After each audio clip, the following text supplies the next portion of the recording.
All right, we'll call this meeting to order. Please rise for the pledge. I pledge allegiance to the flag of the United States of America and to the republic for which it stands, one nation, under God, indivisible, with liberty and justice for all.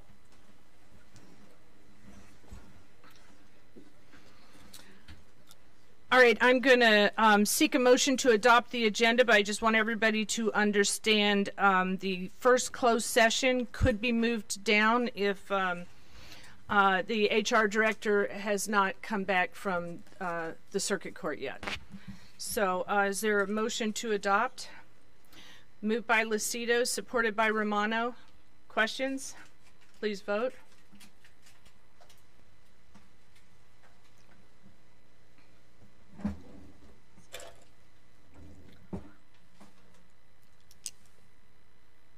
Motion passes 10-0.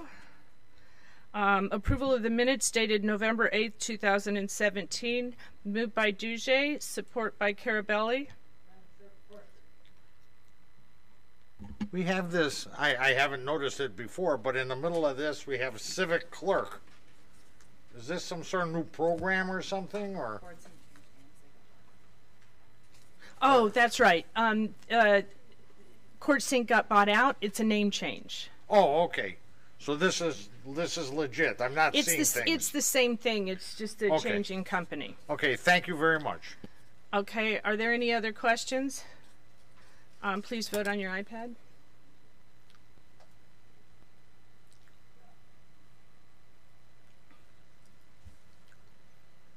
Motion passes 10-0. First hearing of the public. Does anyone wish to be heard? Anyone wish to be heard? Seeing none, we'll end the public participation.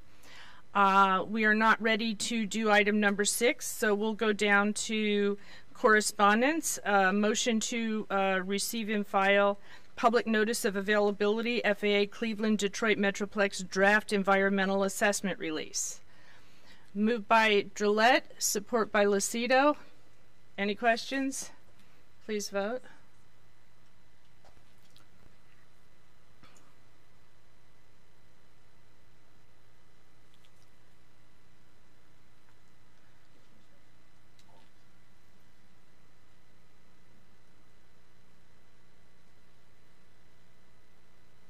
Motion passes 10-0. Okay, resolution urging Congress to preserve SALT deduction. I'm going to seek a motion to move it to full board and we can have discussion on it. Is there a motion? Moved by Lucido. Support by Myjack. No discussion for today, Madam Chair? Oh, no, we will discuss today because everybody's got, I think people have questions. So, okay. Yeah, we will discuss I'd just today. like to have whoever put this together, Crystal or O'Mara, or whoever, go over this, if that's possible. Yes. Why don't you go ahead and start with that, and then we'll do the questions. Okay, for a couple months, NACO and MAC have been urging counties to get involved because the government has been, the tax reform bill includes removal of the SALT deduction, which is your state and local taxes. So the taxes you can currently deduct, you will no longer be able to. So we've attached a packet of all the information that they've sent. There's a lot of different figures in there. That's a really short version of it. And Mike, if he can come out and answer questions too. We've been working on that together, so.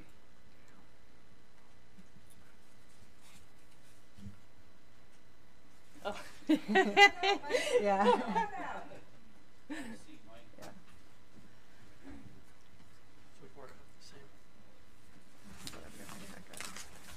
If I don't use a microphone, the guy that cuts the video is going to be real mad at me.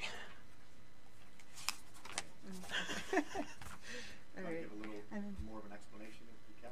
Okay. I want this. So, I mean, I guess the essence of it would be that one of the things that the federal tax legislation is considering is removing this, and I'm sorry if I'm repeating anything that Crystal just said, is getting rid of a state and local tax deduction where what you pay in state and local taxes gets deducted from your income as taxed by the federal government. The argument that's made that this is okay is that the plan would be to double the standard deduction as well as make a few other changes. However, according to, I believe it was the Michigan Association of Counties calculation, which would be your 1, 2, 3, 4, 5th paragraph up, a married couple in Michigan with 2 children whose income is between $50,000 and $200,000 per year and own a home, they would, even after all those variables were taken into account, they would still end up paying $408 more in taxes than they would currently. So the concern that was brought up and was focused predominantly upon households with incomes less than $200,000, and that they would be disproportionately affected were this to be repealed. And then there's obviously a series of other statistics in here, but that's the brief overview. Commissioner Gillette. Thank you, Madam Chair. I appreciate the work that's gone into creating the resolution and the research that's gone into it, but it appears we're getting the information predominantly from NACO and MAC, and I just feel uncomfortable in general having to cast a vote in support or opposition to a complicated federal issue. I know that this tax reform that's been proposed is pretty in-depth, fairly complex.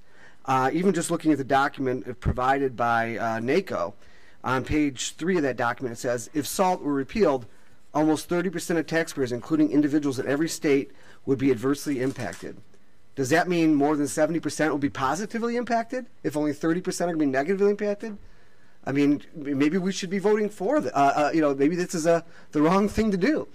And when you're dealing with an issue with this much complexity, in general, you would like to hear from economists. You'd like to hear from a wider range of array of sources, maybe some think tanks that have done some analysis on both sides of the issue, whether they're more left-leaning think tanks, more right-leaning, or different economists with different economic perspectives to give us a broad array of insights into tax reform.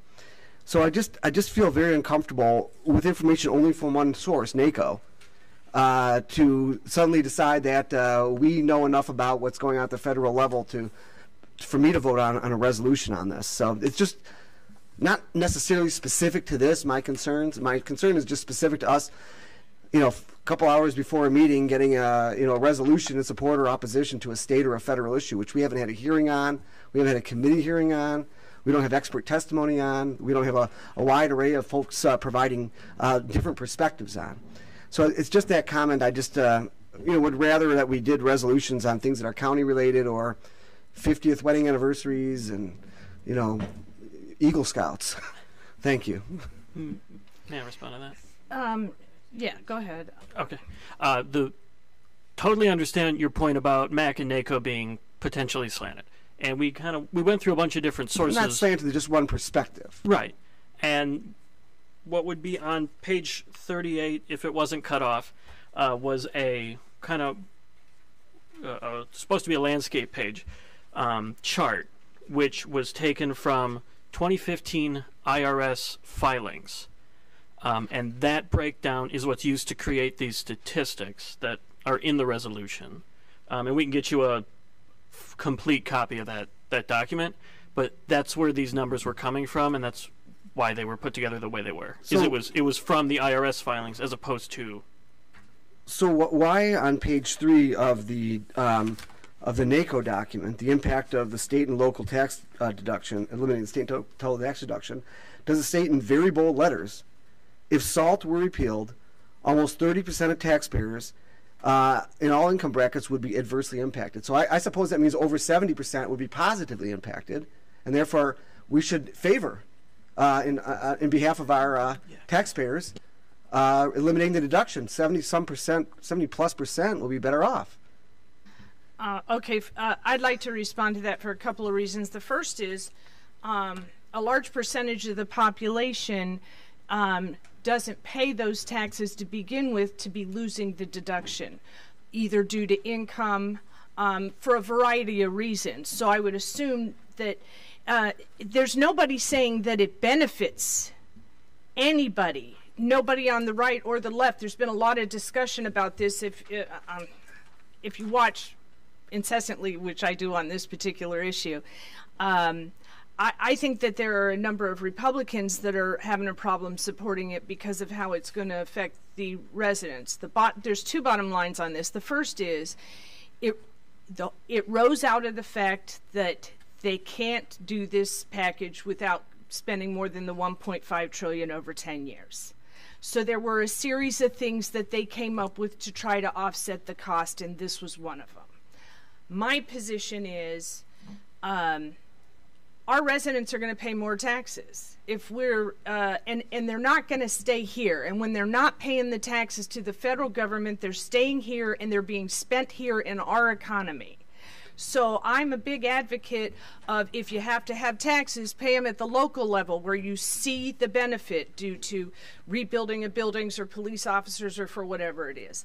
So that's number one. They are saying it's going to devastate local units of government that have to do a millage, specifically school districts. They have to do a millage to repair roofs and boilers.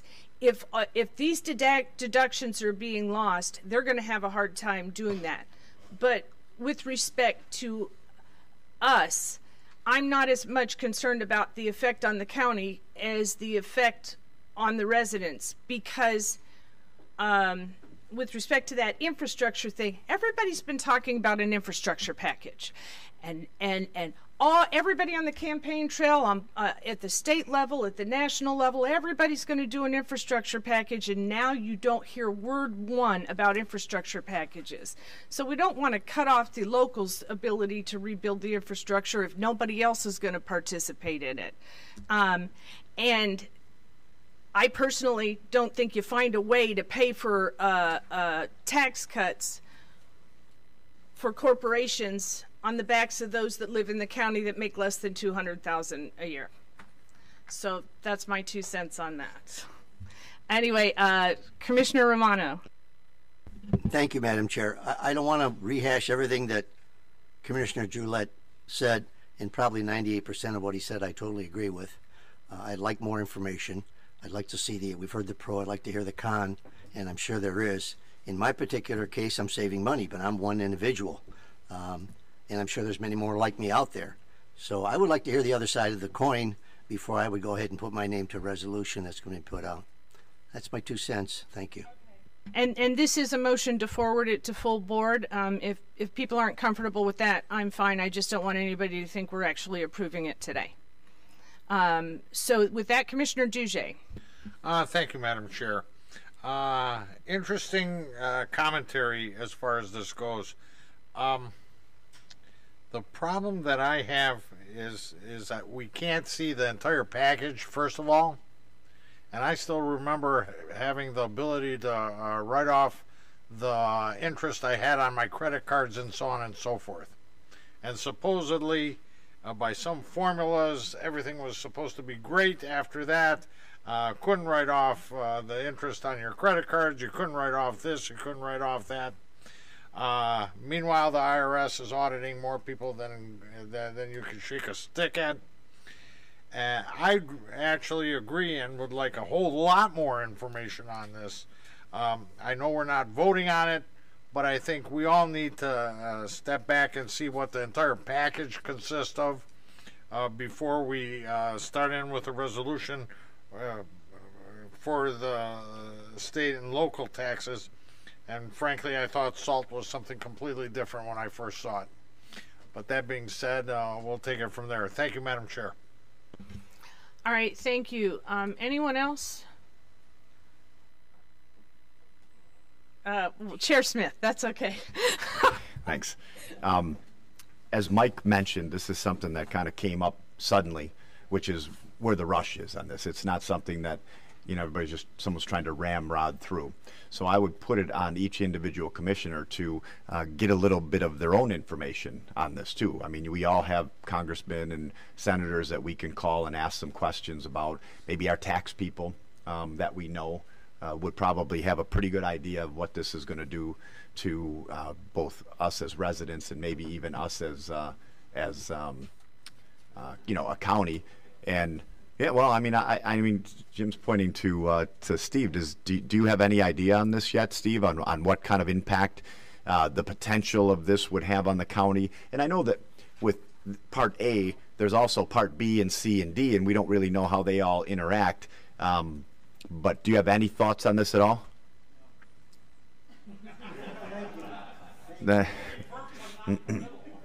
Right. So I would say this. Please make an attempt, I mean, just for your own benefit, to find a little information before tomorrow. I don't know that it has to be voted on tomorrow. We are going to have some other meetings starting next week again. I have to get a little more information on when we think that this might actually be voted on, and I will do my best to get at least a representative from the tax industry to come here tomorrow to explain this, if I can find somebody that knows both sides and is, hopefully a neutral party, so to speak, on this, just to give the positives and negatives on this. And I know it's tough to do, which is why I say find out some of your own information. You might have some questions you can ask. Commissioner Drillette on the second round. Thank you, Madam Chair. I'd appreciate more time if that's possible, because my knowledge of the entire tax reform package is just, in broadly speaking, eliminating a bunch of deductions and then lowering the rate. So any one of the deductions we could pull out and say, well, we should keep this one or we should keep that one. I frankly don't know. I just don't know, and I'd like to hear from. And I do appreciate the information provided by the chair, and I share her general priorities in looking at, as you articulated. I'd just like to hear from, I don't know, the Tax Foundation, some of the other organizations that have been delving deep into this, and I'm sure that information is probably out there. I'd like some more time to take a look at it. Suddenly our finance director wants to chime in. I haven't studied it a lot. My only thought is, if folks are losing deductions, they're paying more federal income tax, they have less disposable income to buy and sell or buy goods or go out to eat. Less sales tax. It works on the county rate as well, by the way. The county tax rate does the same to people. When we raise it, it takes away money. So the concept behind the tax reform, as I understand it, is to lower taxes by eliminating deductions and lowering the rate. True. If that overall. Yeah, right. If it lowers taxes, that'd be great. So does this current federal tax package, with these deductions, overall lower the federal tax rate in general? Wow, that's a hard question. Yeah, it is. That's why I don't feel like voting on it. I'm just saying it has the potential if it sure results in lower disposable income. Ultimately, it may result in lower revenue sharing for us. Sure, but if folks aren't out buying as many things, right. The reverse is true. So it would be great if we knew that, whether or not the net effect is lower taxes or higher taxes overall. And it all depends. Yeah, it's very, very difficult to, quantify. Right. So it's tough to go on the record saying I'm going to endorse one specific piece of this without me knowing that information. Yeah, that's my only comment. Okay, thank you very much. Okay, I'm Chair Smith on the second round. Thanks. And to the point about talking to a tax organization, do you know anybody that is real interested in taxes that might have a conduit to those type of organizations? Yes, but flying them in by tomorrow evening might be challenging. So everybody that has to do with this that is out of state, I guess that's my question. I would be happy to have anybody come in to talk about this.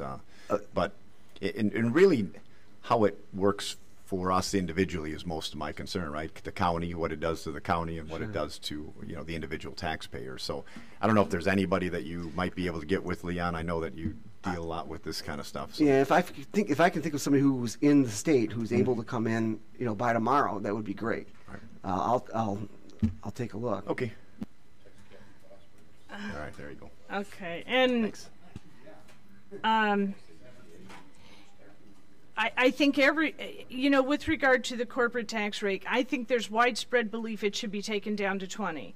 There's been no discussion about removing deductions for the corporations. So if the actual rate now is around 20 with the deductions, and it goes down to 20 and the deductions weren't removed, then we don't know what that real rate's going to be.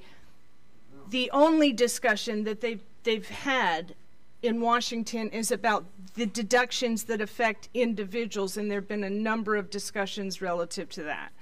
And I'm not sure who you'd call on this, but with regard to the does it lower everybody's tax rate? Number one, it doesn't lower everybody's. We know that, and I'm not sure what the percentage of is, but those making under 70,000 5 years out, I believe it's almost 100% that it isn't going to be lower for them. Now, what's being said is, well, we'll tweak that down the road, because those tax cuts expire to pay for the 1.5 trillion. The corporate tax cuts don't expire. So unless they do tweak it down the road, it's a 5-year tax cut, and then the taxes go back up. They actually revert back to the original amount. So you got to find somebody in Washington to call and ask about all of that. There are national organizations that specialize in reviewing this kind of plans from different perspectives, whether it's a U.S. Chamber of Commerce on one side versus the National Taxpayers Associations to National Association of Tax Preparers. Those are great people to hear information about this from. A bunch of people, yeah. No, I don't have a list, but I mean, I could call Mac tomorrow. Just to give you guys a list of other counties, if any, that have passed the resolution, because I think it's going to be an awful lot of them. So I can see if I can bring that information tomorrow.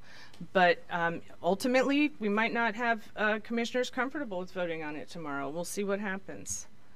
So I'm still going to go with the motion to forward it to tomorrow, and then we'll see what.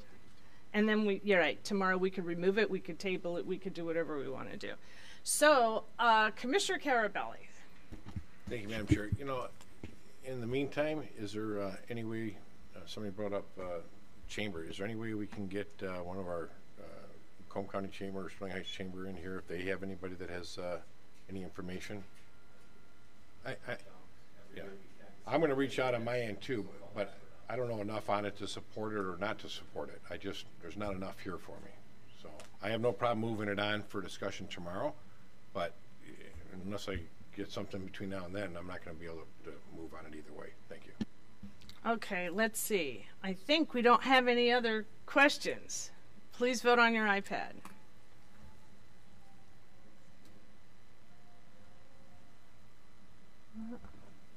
Well, I'm trying to, but it won't let me. So, Krista, could you help me out here? It recorded, yes. It recorded a yes? Oh.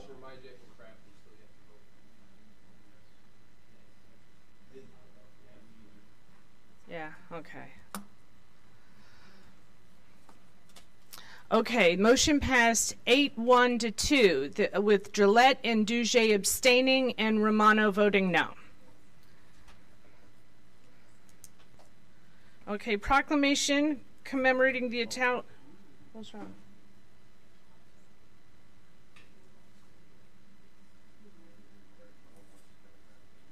But you can't force somebody to vote. If they abstain, there's no ramifications for that. But you can't force them to vote. Certainly not publicly, no.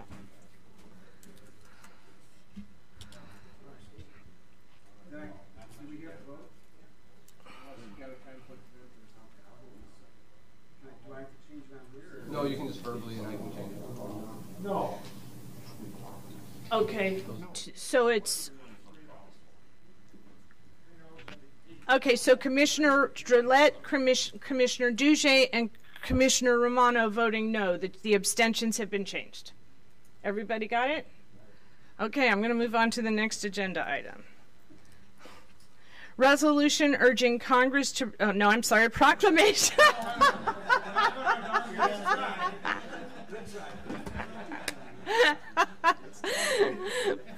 Proclamation commemorating the Italian-American Cultural Society on the occasion of their 60th anniversary. Commissioners Smith and Lucido are the ones that sponsored this. Is there a motion? Sure. Moved by Tocco, supported by Carabelli. You all want to speak to it? No, they just want to. But I'm still seeking a motion, and Okay, motion and support. Okay. That's fine. That's fine with you.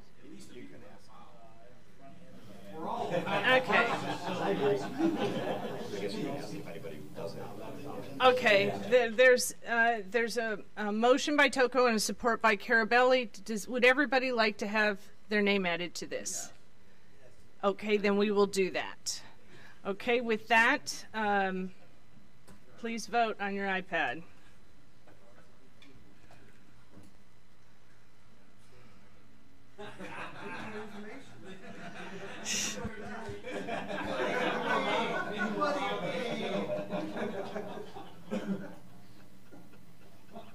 Motion passes 11-0. So we're going to go with the first closed client memorandum from independent counsel. We may have to come back out to make the motion.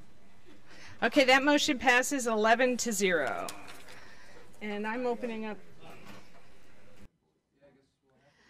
Okay. All right, Commissioner Gillette. We're doing a verbal vote. Commissioner Gillette. Yes. No, it has to be recorded. That's why with the new system. Commissioner Gillette. Yes or no? Yes. Commissioner Duge. Commissioner Carabelli. Commissioner Toko. Chair Smith. Klinefelt votes yes. Commissioner Romano. Yes. Commissioner Lucido. Yes. Commissioner Leonetti. Yes. Commissioner Myjack. Yes. Commissioner Kraft. Yes. Okay. Motion passes unanimously. Thank you. All right, and Chair. Who did I? Yeah. Yes, we do. Now, before we do, Chair Smith wants to know if commissioners still have those questions. All you did was recess the closed. Do we have any questions? Anybody wants to go into closed session, then we will. If there's something that can be answered, maybe offline, then maybe we won't. You can wait? Yeah. I mean, I don't want to pressure you, but look what time it is. I'm just kidding. Don't push it, Bob. You said you wait. Okay, so everybody's fine? Okay. All right. New business. Is there any new business? Chair Smith. New business, SEMCOG, Friday, December 1st is Friday. We also have, I have Commissioner Kraft and Commissioner Carabelli cannot go. Commissioner Myjack, can both of you and Commissioner Leonetti attend this one on Friday? I'm really disappointed because I've been the one with Carabelli once, but I was planning on going to this one, so I am going to be there. He won't believe it. I am not sure as of right Oh, now. I didn't know you heard me. That's fine. You were just looking down. Okay. Thanks. Will you let us know as soon as possible? Thanks. I don't have any more new business. Okay, we need a motion to move that resolution, the attorney resolution, forward to full board tomorrow. It's relative to the first closed session. I'll make the motion subject to some of the amendments that the fellow commissioners had talked about. Right, we're just forwarding it on. We're not, yeah. Okay. Okay, moved by Leonetti. Is there support? Support by Kraft. Do you want me to do a voice? Okay. The